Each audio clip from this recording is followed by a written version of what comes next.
Hey everyone, thanks so much for clicking on the video. Today we had a Pokemon Direct on Pokemon Sword and Shield for the Nintendo Switch. This particular Direct focused on some of the newer features in these entries in the series, and so I wanted to give my thoughts on it all and basically give you guys my hot take. So right off the bat, this Direct demonstrated the incredibly wide open spaces in Pokemon Sword and Shield.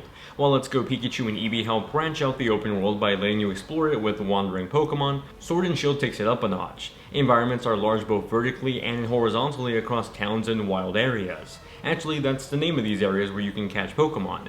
Usually consisting of open world like sandboxes, you can wander around and run into Pokemon either randomly like in the grass or physically if you see their character model. I think it's a brilliant move on Game Freak's part. I love the feature in Let's Go, and it seems like a balance of both worlds in this game. I think it even looks better now that you actually have free control of your camera in these areas. This makes exploring feel grander, more like you're exploring rather than just walking through the area.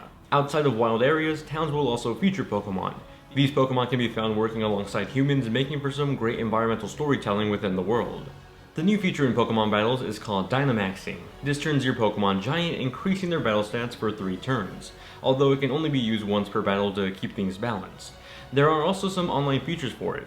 You see, in these wild areas when you're connected with other players online, you'll come across these max raid battles. These are battles against Dynamax Pokemon that you can capture together with friends or random people online. It feels like an evolution of raid battles in Pokemon Go, only now blending with the RPG series.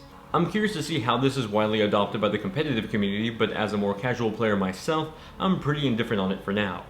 Moving on to gyms, they take place in these large-scale, almost football-like stadiums. They feel like larger scale events than in previous games, and I really dig it. We also got a look at one of the early gym leaders, a grass trainer named Milo. Admittedly, he gives off some shirtless Kylo Ren or swole teddy bear vibes, but jokes aside, the design of these battles look awesome. Overall, my takeaway from this Pokemon Direct was that Pokemon Sword and Shield are much more ambitious titles than they originally led on to be. The environmental changes seem subtle, but crucial to making Pokemon feel grander in terms of scale and exploration. While I do love Pokemon, my interest in the series has gone from incredibly invested as a young kid to more of a casual player over the years. I will say that with Pokemon Let's Go and now Sword and Shield, these have really started to get me back into the series. The evolution of the world design continuously gets me back into wanting to just get lost in the Pokemon world, and I'm looking forward to doing so again later this year. Pokemon Sword and Shield launches worldwide on November 15th, and here are actually the legendary Pokemon for the games. I actually think their designs feel more parallel to each other than in other games. They're more similar to each other than complete contrasting designs this time. Anyway, you can be sure that I'll be reviewing both games in the future.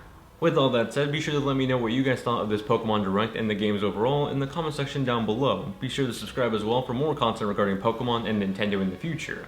Thank you all very much for watching, hope you guys have a great day, and I'll see you all in the next one.